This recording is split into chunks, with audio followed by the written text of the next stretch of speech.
Boa noite, irmãos. Graça e paz. Amém? Glória a Deus. Gostaria que você abrisse a sua Bíblia em Filipenses, no capítulo 2. Nós iremos ler a partir do versículo 12. Vamos ler a palavra do Senhor, vamos meditar na palavra do Senhor nessa noite.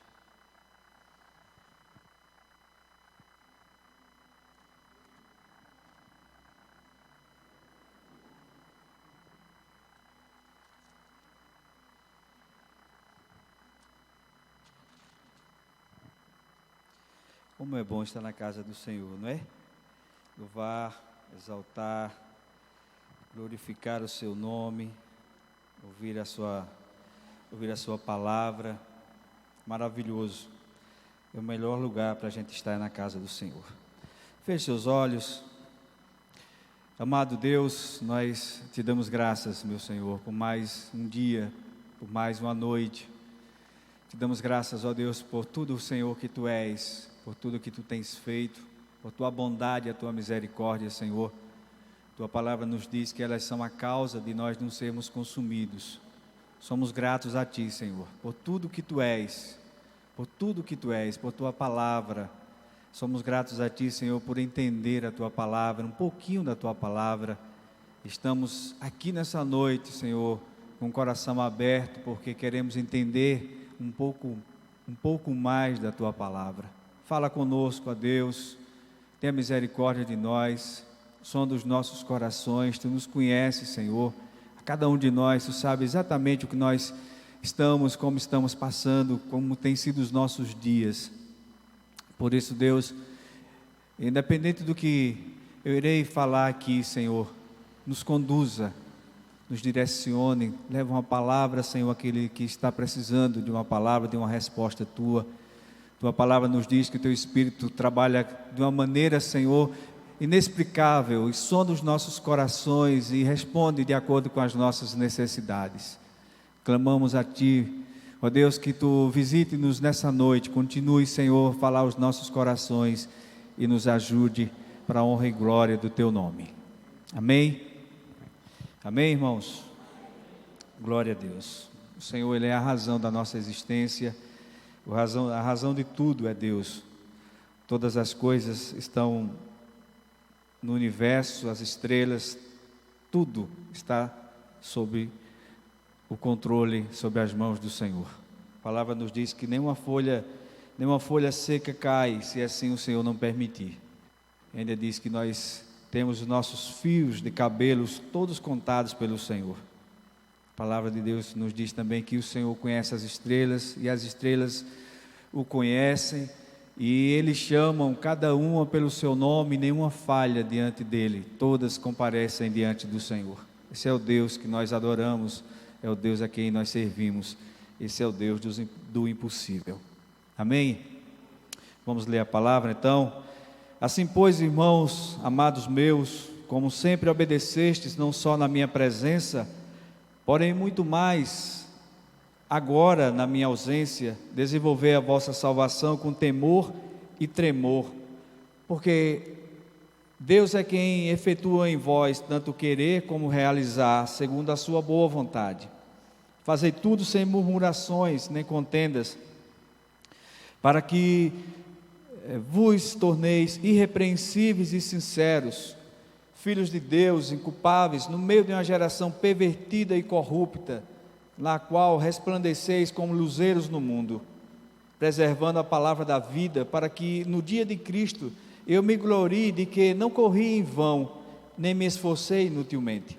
Entretanto, mesmo que seja eu oferecido por libação sobre o sacrifício e serviço da vossa fé, alegro-me e com todos vós me congratulo.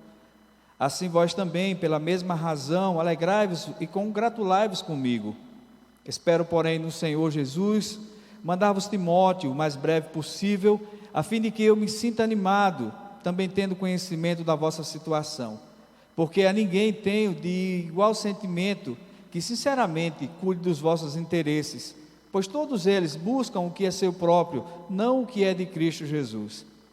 E conheceis o seu caráter provado, pois serviu ao Evangelho juntamente comigo, como filho ao Pai. Este, com efeito, é quem espero enviar tão logo tenha eu visto a minha situação. Estou persuadido no Senhor de que também eu mesmo brevemente irei.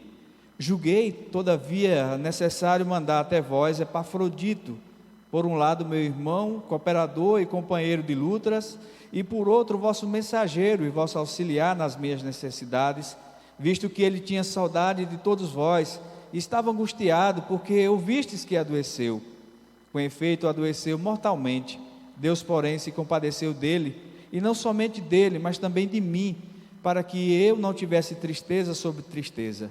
Por isso, tanto mais me apresso em mandá-lo, para que, vendo-o novamente, vos alegreis, e eu tenha menos tristeza. Recebei-o, pois, no Senhor, com toda a alegria, e honrai sempre a homens como esse, visto que por causa da obra de Cristo, chegou ele às portas da morte, e se dispôs a dar a própria vida, para suprir a vossa carência de socorro para comigo. Amém? Paulo escreve então à igreja de Filipenses. Paulo trata aqui nessa epístola que a igreja dos Filipenses, a igreja de Filipos, era uma igreja generosa. Havia um sentimento de gratidão nessa igreja, no coração de cada irmão, havia esse sentimento de gratidão. Paulo retrata isso quando ele fala que os irmãos enviavam a oferta para ele, e foi essa a razão que Epafrodito foi ao encontro de Paulo. A igreja então, ela descobre que Paulo estava enfermo, que Paulo estava preso, Paulo estava em Roma, e Paulo tinha sido transportado, não é como nós temos ouvido falar, de Jerusalém para Roma, porque Paulo havia um processo contra ele, e ele precisava estar em Roma, para que ele fosse ouvido, e provavelmente ele fosse sentenciado, de acordo com o costume, como havia as coisas acontecido. Então provavelmente Paulo havia no seu coração esse pesar, mas um pesar, como ele mesmo reconhece aqui na sua carta. Ele diz que não era um pesar, não era uma tristeza, mas era um motivo de alegria morrer por Cristo. Então Paulo, mesmo nessa caminhada que Paulo sabia que estava cumprindo tudo aquilo em que o Senhor havia o chamado e havia ordenado para que ele fizesse. Paulo estava cumprindo os seus dias. Paulo estava preso, não numa cadeia, mas numa casa, mas ele sabia que logo haveria contra ele uma sentença, e essa sentença seria final, de acordo com tudo aquilo que ele já havia vivido. Paulo então escreve essa carta aos Filipenses, uma das cartas da prisão, e falando aos seus irmãos que eles se alegrassem no Senhor. Paulo estava, apesar de tudo isso, Paulo estava contente. Então a carta aos Filipenses também é uma carta da alegria, e Paulo escreve a carta aos Filipenses como um dos motivos era agradecer aquele povo por tudo que aquele povo estava fazendo com ele. Os irmãos lá de Filipos ouviram a mensagem, entendiam que a mensagem vinha dos céus, foram achados pelo Senhor, tiveram a sua vida transformada, e Paulo tinha um relacionamento muito próximo com esses irmãos, e os irmãos tinham com Paulo, e Paulo então escreve essa carta, dentre outras coisas, como um agradecimento a eles por tudo que eles estavam fazendo por Paulo. A outra razão pela qual Paulo estava escrevendo era um motivo de preocupação aos irmãos. A igreja estava passando por vários problemas, estava tendo várias dificuldades. Então Paulo escreve essa carta aos Filipenses com o objetivo de fortalecer a igreja, de reconduzir a igreja no caminho do Senhor. A igreja estava passando por alguns problemas. A igreja estava passando os irmãos por um momento de perseguição. Os irmãos estavam passando por problema com os seus próprios irmãos dentro da própria igreja. A igreja, alguns trouxeram para a igreja apesar de terem se convertido, mas estavam querendo praticar na igreja os mesmos costumes de antes, e estavam criticando os outros que não praticavam. Então havia essa disputa, essa contenda dentro da igreja. O outro motivo da carta era fortalecer esses irmãos na palavra e no amor. Então há várias razões pelas quais Paulo escreve essa carta: de gratidão, para fortalecer os irmãos, para doutrinar os irmãos, para que os irmãos eles não permanecessem da forma que estavam sendo conduzidos. Havia falsos mestres na igreja, havia falsos ensinamentos na igreja, havia tantas coisas que estavam conduzindo a igreja para outro caminho. E o objetivo de Paulo era para que a igreja ela voltasse a caminhar como havia sido ensinada por ele antes. O versículo 16 do capítulo 2 diz assim: preservando a palavra da vida, para que no dia de Cristo eu me glorie que não corri em vão, nem me esforcei inutilmente. Veja qual era a preocupação de Paulo. Mesmo a igreja era uma igreja graciosa, uma igreja que era uma igreja generosa, mas Paulo tinha a preocupação para que os irmãos eles continuassem perseverando na palavra, na doutrina, no ensino do Senhor. Então, a igreja, apesar de ter toda uma preocupação com Paulo, isso vai demonstrar aqui quando nós iremos ver os outros versículos. A igreja ela tinha essas dificuldades. Paulo então aconselhava a igreja. Uma das razões pelas quais Paulo escreveu a igreja era para fortalecer os irmãos na fé, era para trazer os irmãos de volta à palavra, ao centro, à direção, não é? Paulo queria que os irmãos fossem conduzidos através da palavra que eles ouviram do próprio Paulo e se alegraram com isso. Então, Paulo então escreve essa igreja agradecido por tudo que ela tinha feito por ele. Irmãos, isso já nos chama a atenção, porque nós devemos ser gratos à igreja do Senhor. Nós devemos ser gratos aonde nós congregamos, onde nós nos ajuntamos para louvar e adorar o nome do Senhor. Há muitos, sacrifícios, digamos assim, não forçados, mas há um sacrifício de amor em fazer com que uma igreja dessa ela caminhe. Então, nós precisamos aprender com a palavra a ser grato aos nossos mestres, a respeitá-los, não é? A ter os nossos pastores como aqueles que o Senhor os levantou para nos conduzir. Essa igreja, irmãos, ela entendia isso. Ela entendia que Paulo não caiu do céu. Ela entendia que Paulo não era qualquer um, mas Paulo era aquele que o Senhor o conduziu até eles. E é interessante, a gente vai ver lá em Atos capítulo 16, como Paulo, Silas, Timóteo chegam lá na cidade de Filipos. Eles entendem exatamente que não foi por acaso que eles chegaram, que esses homens chegaram lá. Paulo, Silas, Lucas, Timóteo, estavam os 4 juntos. Só quem foi para a prisão foi Paulo e Silas, mas os outros 2 estavam juntos também com eles. Então, esse pessoal, eles eram gratos por isso. Havia um estatuto na lei judaica em que uma sinagoga ela não poderia ser aberta se não tivesse no mínimo 10 homens.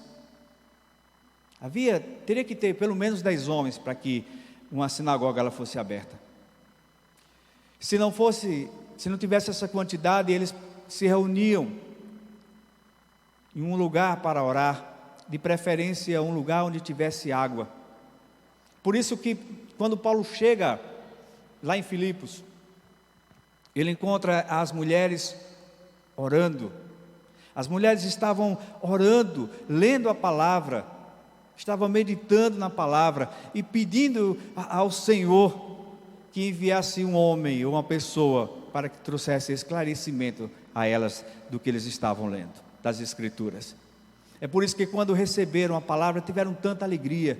É por isso que aquela mulher rica chamada Lídia, ela teve uma preocupação muito grande em primeiro segurar Paulo, segurar aqueles homens. Não vai embora, porque nós estávamos orando exatamente por isso. Nós estávamos orando exatamente para que o Senhor mandasse pessoas para que nos explicasse a respeito dos céus.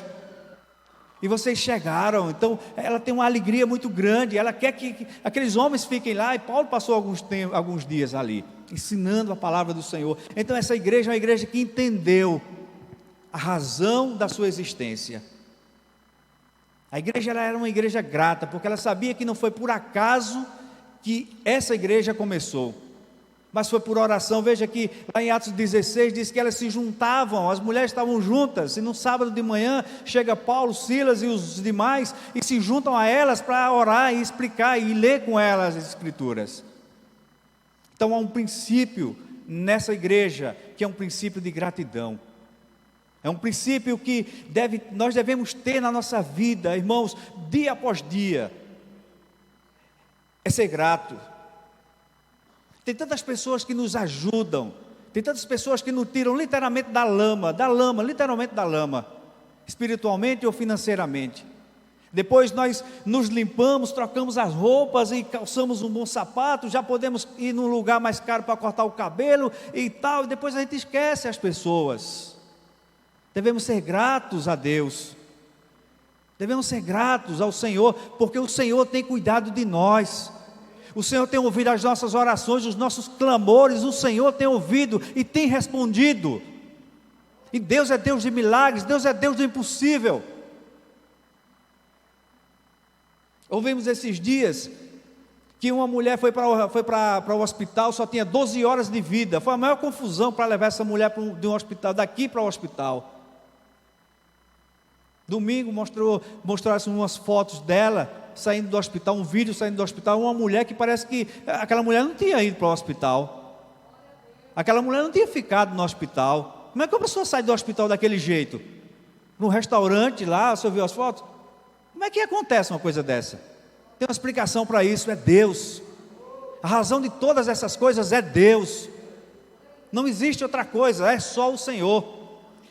Essa igreja, essas irmãs, esses irmãos aqui, apesar de todas essas dificuldades que estavam vivendo, mas sabiam que o Senhor foi quem tinha conduzido esses homens para que essa igreja fosse aberta. Primeira igreja da Europa, Paulo queria ir para a Ásia, o Espírito Santo conduz Paulo para outro lugar. De imediato, irmãos, ao chegar nesse lugar de oração, essas mulheres, essas pessoas que estavam orando, se alegraram, porque o Senhor havia ouvido as suas orações, e ali era a prova, a resposta das orações daquelas mulheres. Há um grande princípio na vida cristã, irmãos, que é a oração.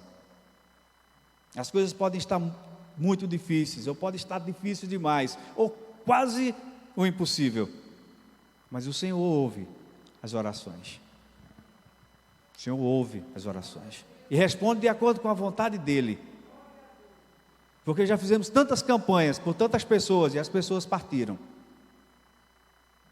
Fizemos campanhas de oração por algumas pessoas e elas voltaram à vida. Deus é que tem o controle de todas as coisas. Aleluia. A carta aos Filipenses é a carta da alegria, conhecida como a carta da alegria.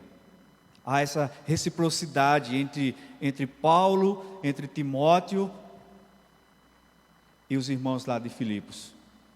Os irmãos entenderam, eram gratos a Deus por isso. E é interessante, irmãos, que a carta, ela é a carta tida como uma carta da alegria, mas Paulo estava preso. E a palavra de Deus nos diz que ele tinha esperança de voltar a visitar os irmãos, e talvez ele tenha ido mesmo lá. Mas ele diz que se o Senhor quiser, Se o Senhor quiser, ele esperava no Senhor que as coisas se tornassem realidade para ele. Irmãos,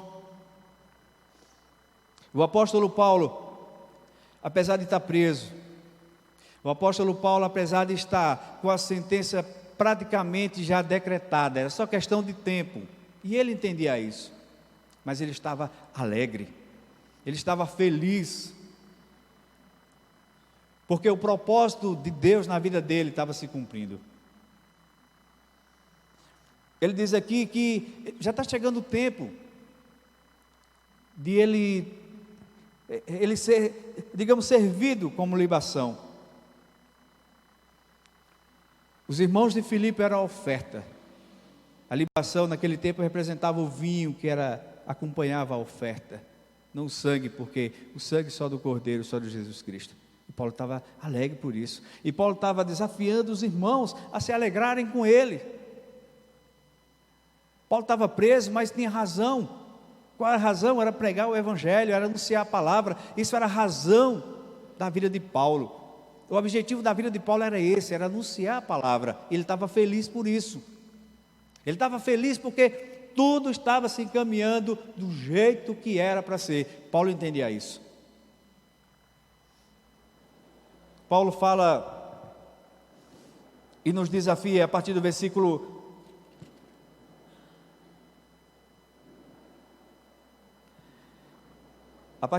21 do capítulo 1, ele diz: porquanto para mim o viver é Cristo, e o morrer é lucro.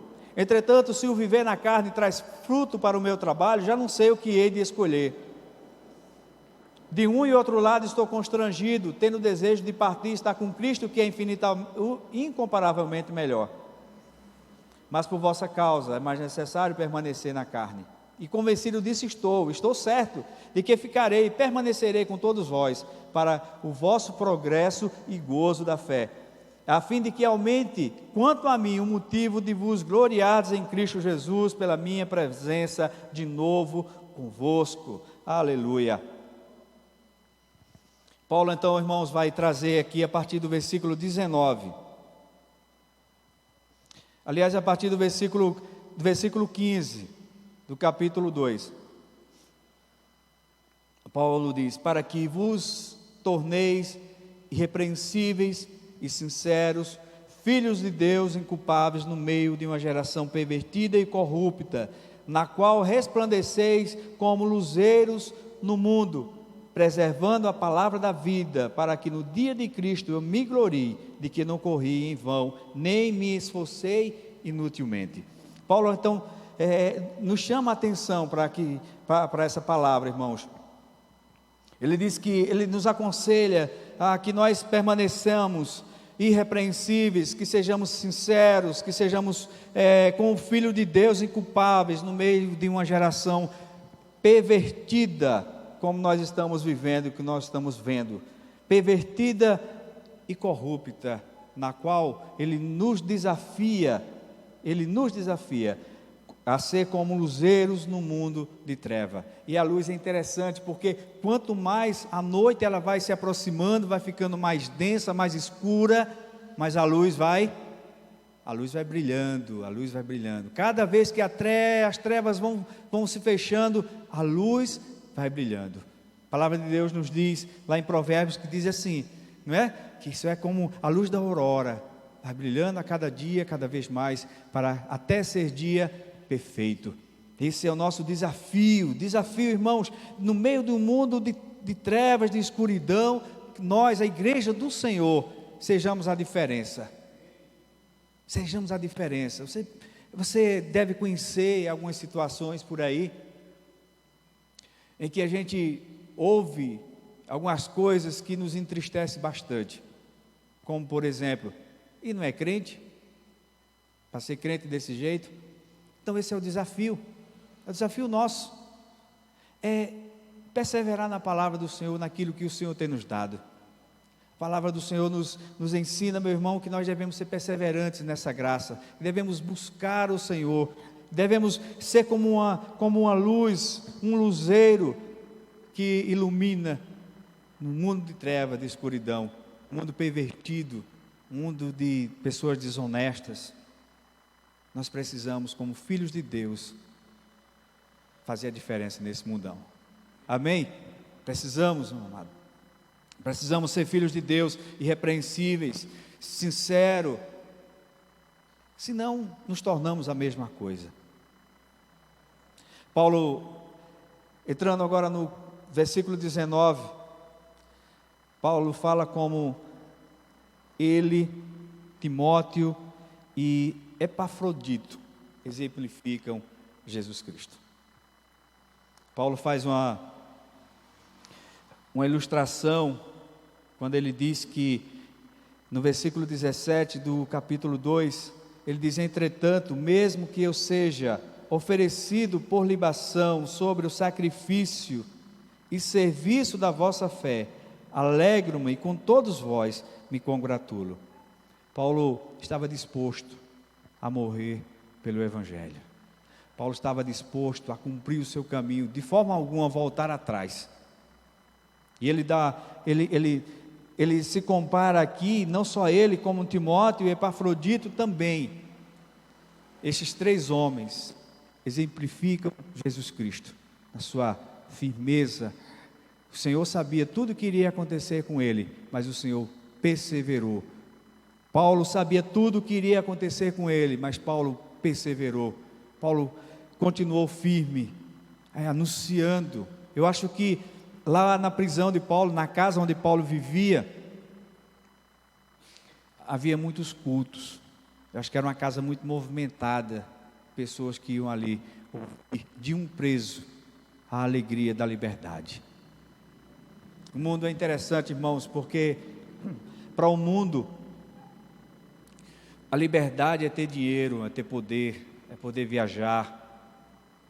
Para o crente a liberdade é conhecer o Senhor, é viver na dependência do Senhor. Isso é que é ter liberdade. Para o mundo é você ser livre, as pessoas serem livres. Para o crente é conhecer o Senhor. Para o crente é ser livre, é entender o caminho da salvação. Não há outra razão. Não há outra razão para a vida do crente a não ser essa liberdade que o próprio Senhor nos dá. Tessalonicenses vai dizer de que foi para isso que o Senhor nos trouxe, né? Nos tirou das trevas e nos colocou na liberdade, nos tirou do mundo perdido e nos colocou nessa graça impossível do mundo conhecer se não for através do Senhor Jesus Cristo, através do Espírito Santo de Deus. Aleluia. Espero, porém, no Senhor mandar-vos Timóteo o mais breve possível, a fim de que eu me sinta animado também, tendo conhecimento da vossa situação, porque a ninguém tenho de igual sentimento que sinceramente cuide dos vossos interesses, pois todos eles buscam o que é propriamente seu, não o que é de Jesus Cristo. Paulo, certamente, ele não estava fazendo uma crítica a esses homens que andavam com ele. Paulo tinha Silas, tinha Barnabé, Áquila e Priscila, Aristarco, Marcos, Onésimo, Clemente, Tito, Tíquico e outros mais. Certamente não era esses que Paulo estava falando. Mas Paulo estava se reportando a um grupo que vivia lá em Roma, que haviam aprendido de Paulo, e agora era uma concorrência, digamos assim. E esses irmãos, eles estavam, quando soube da chegada de Paulo, eles começaram a evangelizar, começaram a aumentar o número de visitas para evangelizar e tal. Então é ali quando Paulo diz assim: o que importa que o evangelho esteja pregado, esteja sendo pregado? Se por inveja, se por qualquer outra coisa, o importante é que Jesus seja anunciado, não é? Então, quando Paulo trata aqui de que ninguém tem de igual sentimento, porque todos eles cuidam dos seus próprios interesses, ele está se referindo a esses. E quando ele trata de Timóteo, pois todos eles buscam o que é seu próprio interesse, não o que é de Jesus Cristo. Mas aí quando ele começa a tratar de Timóteo, ele diz assim: e conheceis o seu caráter provado, pois serviu ao Evangelho juntamente comigo, como filho ao Pai. Este, com efeito, é quem espero enviar, tão logo eu tenha visto a minha situação. E ele fala aqui, irmãos, de que o desejo dele era enviar Timóteo outra vez a essa igreja. Timóteo já havia ido aqui algumas vezes, para levar a mensagem, para levar uma palavra de Paulo. Timóteo era conhecido deles. Paulo tinha o desejo de enviar Timóteo. Paulo queria enviar Timóteo. Paulo sabia que o problema que a igreja estava passando, ninguém melhor do que Timóteo para ir lá falar, para conversar, para expressar, na verdade, relembrar os irmãos de tudo o que eles estavam passando. Mas aí ele continua e diz assim: estou persuadido no Senhor de que também eu brevemente irei. Julguei todavia necessário mandar Epafrodito, por um lado meu irmão cooperador e companheiro de lutas, e por outro vosso mensageiro e vosso auxiliar nas minhas necessidades. Meu irmão cooperador, companheiro nas lutas, mensageiro e vosso auxiliar nas minhas necessidades. Epafrodito, então, era o homem que a igreja de Filipos escolheu para visitar Paulo. Epafrodito, ele percorre mais ou menos 1.100 quilômetros, e ele sabia do que ele iria enfrentar. Ele sabia que durante essa distância ele poderia ser assaltado, poderia até ser morto, poderia ser no naufrágio, poderia cair no naufrágio, poderia ser atacado por feras. Epafrodito, ele conhecia exatamente o perigo que ele estava passando, o perigo que ele iria enfrentar. 1.100 quilômetros, para fazer um trajeto desse, são alguns dias. A igreja de Filipos, então, sabe que Paulo está preso, sabe que Paulo necessita de uma visita. A igreja toda não pode ir, a igreja escolhe um homem que represente a igreja. Epafrodito, entre tantas outras qualidades, ele foi chamado de cooperador por Paulo. No grego, essa palavra quer dizer aquele que anda junto, aquele que trabalha junto, aquele que vive junto. Quando Paulo, ele diz que os demais o abandonaram, esses aqui foram fiéis. Epafrodito era um homem com essas qualidades: irmão, cooperador, companheiro de lutas e mensageiro, e auxiliar dos filipenses, levando a Paulo uma generosa oferta que essa igreja havia feito. Irmãos, quando a gente olha para a vida de Timóteo, quando nós olhamos a vida de Paulo, quando nós olhamos o relato, o breve relato aqui sobre a vida de Epafrodito, isso nos desperta algo. Como é que nós estamos sendo na igreja do Senhor? Estamos sendo cooperador, estamos sendo mensageiros das boas novas. O que é que nós estamos fazendo na igreja do Senhor? Estamos trabalhando junto, somos companheiros nas orações, somos companheiros nas horas de necessidade. Como tem sido a nossa vida na casa do Senhor? Como tem sido a nossa vida na nossa caminhada aqui e fora? Como nós temos nos comportado diante das situações? Nós vemos uma igreja aqui que se importava com o seu obreiro. Nós vemos uma igreja aqui que tem interesse naquele que levou o alimento espiritual para eles. Nós vemos uma igreja aqui que se alegrava em saber que seu obreiro estava bem. Nós temos homens aqui como Timóteo, que abraçou-se com Paulo e caminhou com Paulo até o final. Enquanto tantos outros o abandonaram, Timóteo permaneceu firme e fiel a Paulo até o final. Timóteo era aquele rapaz que Paulo tinha o maior prazer em contar com ele. Sabia que ele estava com ele. Sabia que ele estava com Paulo, e Paulo com Timóteo, e Timóteo estava junto com Epafrodito, e Epafrodito junto com a igreja dos Filipenses, estavam juntos e tinham o mesmo interesse. Epafrodito viaja isso tudo, irmãos, sabendo que poderia morrer,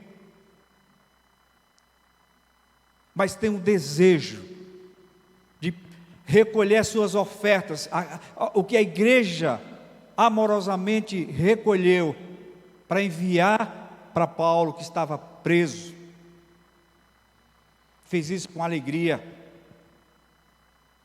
Passou esse trajeto inteiro. Saiu de Filipos, foi para Roma. Chegou lá, passou vários dias com Paulo. Mas aí acontece de adoecer. E a palavra nos diz que ele adoeceu mortalmente. Mas o Senhor teve misericórdia, não só dele, como também de Paulo. Paulo certamente estava preocupado, porque era como se ele tivesse a responsabilidade sobre Epafrodito. A igreja mandou são, e ele agora vai devolver doente, ou talvez até morto. Paulo tem esse cuidado, e Paulo expressa aqui, claramente isso aqui.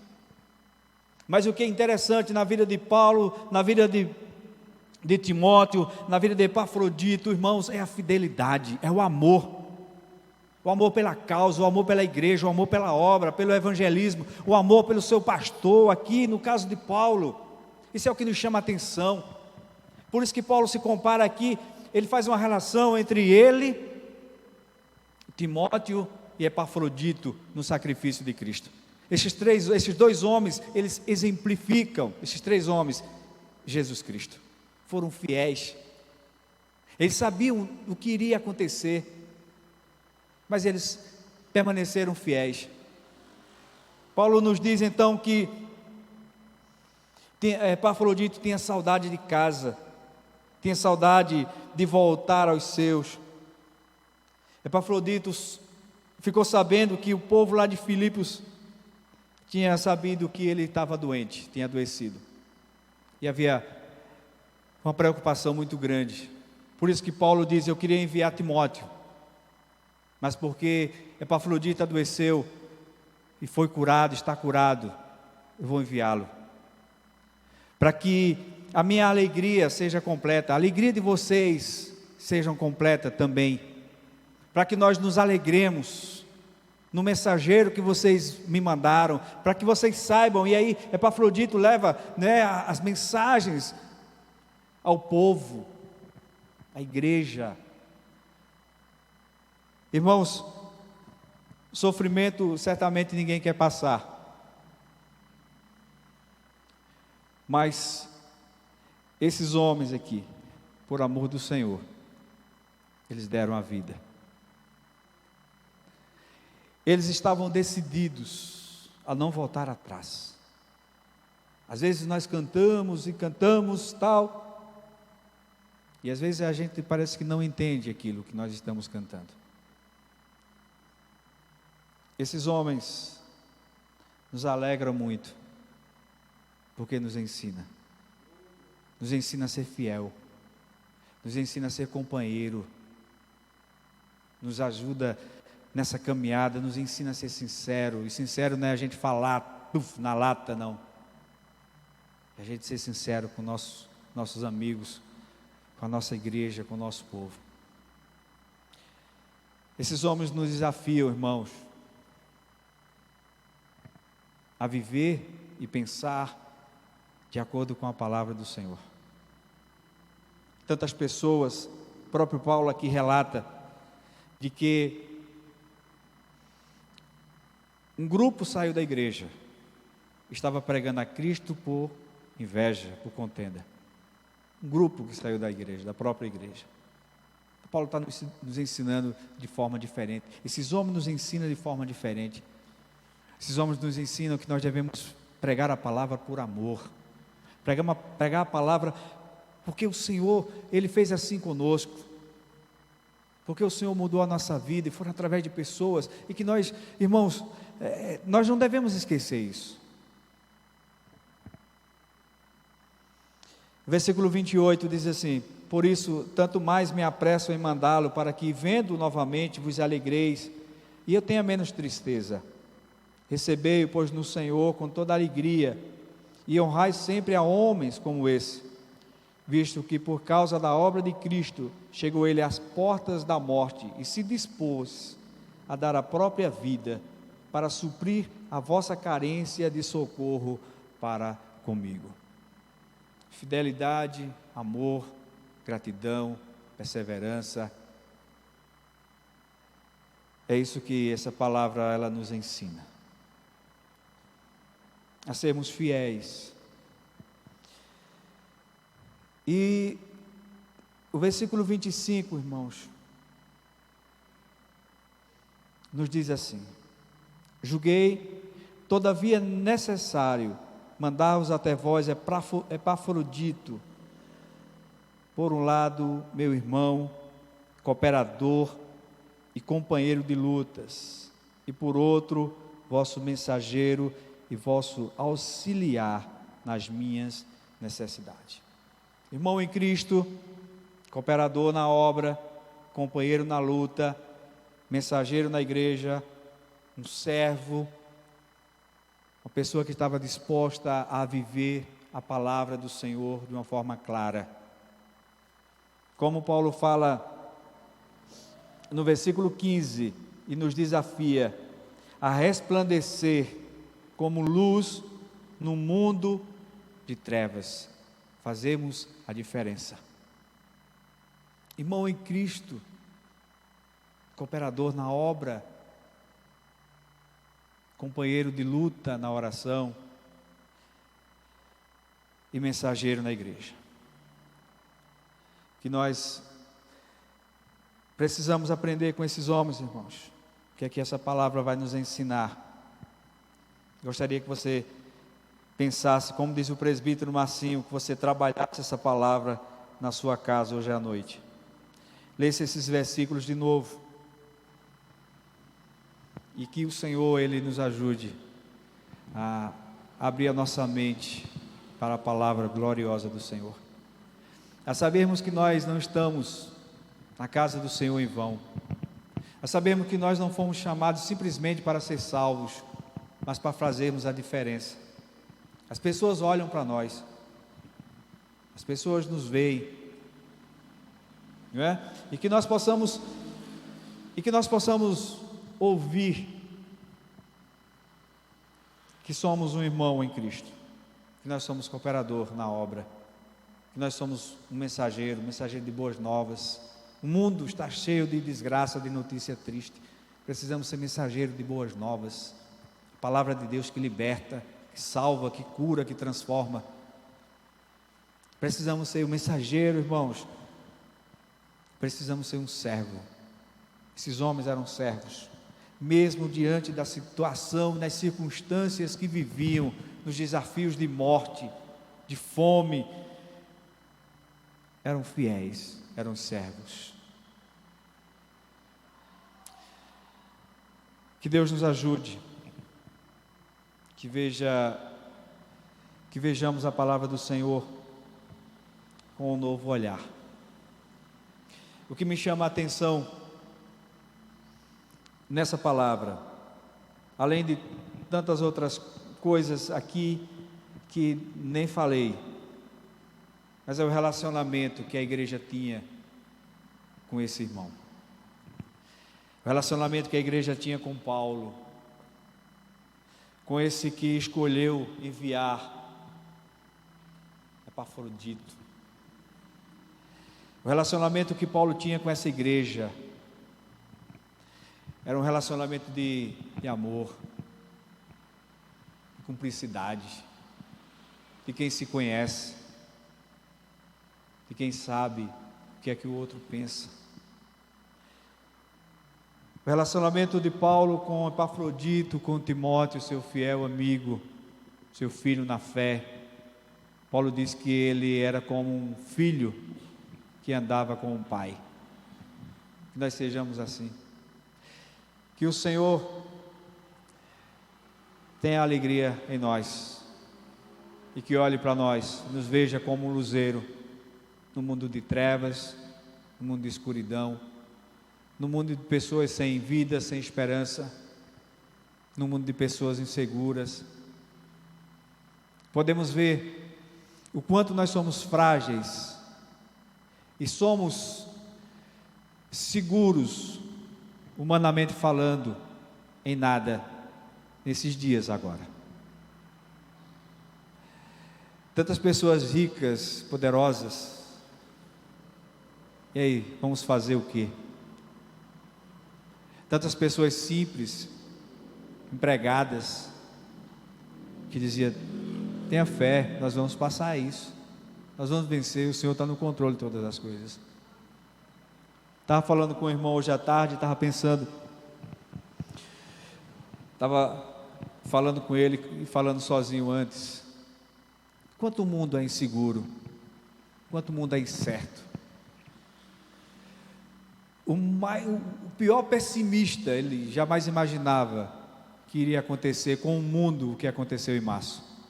O mais otimista, ele jamais imaginava que iria acontecer com o mundo o que aconteceu depois de julho para cá. A nossa certeza, meu irmão, é no Senhor. Ele é que nos dá esperança. A nossa firmeza, a nossa base de segurança é o Senhor. Se não for o Senhor, nós estamos perdidos. Se não for o Senhor, nós não viveremos em paz. Poderemos ter o que for, mas se não for o Senhor, jamais teremos paz no nosso coração. Jamais iremos estar diante de uma situação como esses que estiveram, como esse homem que saiu de uma distância tão grande para levar uma grana para um pobre pastor, que agora nem servia mais, porque estava preso, provavelmente iria ser condenado, ia ser morto. Então o pastor para eles não servia mais, mas uma igreja grata, igreja que entendia a palavra, a igreja que entendia onde chegou. Nós estamos aqui por causa daquele pastor que está lá preso. Irmãos, quantas denominações, quantos ministérios que abandonam seus pastores, só servem quando tem saúde e quando podem ajudar. Quantas, não são poucas, homens que se dedicam a vida inteira, humanamente falando, se dedicam a vida inteira, mas quando vão ficando velhos, vão sendo escanteados, sem valor, porque não atinge mais o alvo, o objetivo. Agora as ideias são outras, e a própria igreja abandona seus pastores. O desafio nosso é esse, é sermos servos e sermos fiéis, é vivenciarmos a palavra de Deus, é termos amor e gratidão, primeiro por Deus que enviou Jesus Cristo, enviou homens como Paulo, como Timóteo, como Barnabé, como João, Pedro e tantos outros, para nos trazer a palavra que nos conduz à salvação. Que sejamos fiéis, amém? Deus nos abençoe. Pastor, a palavra não era nem essa, mas foi.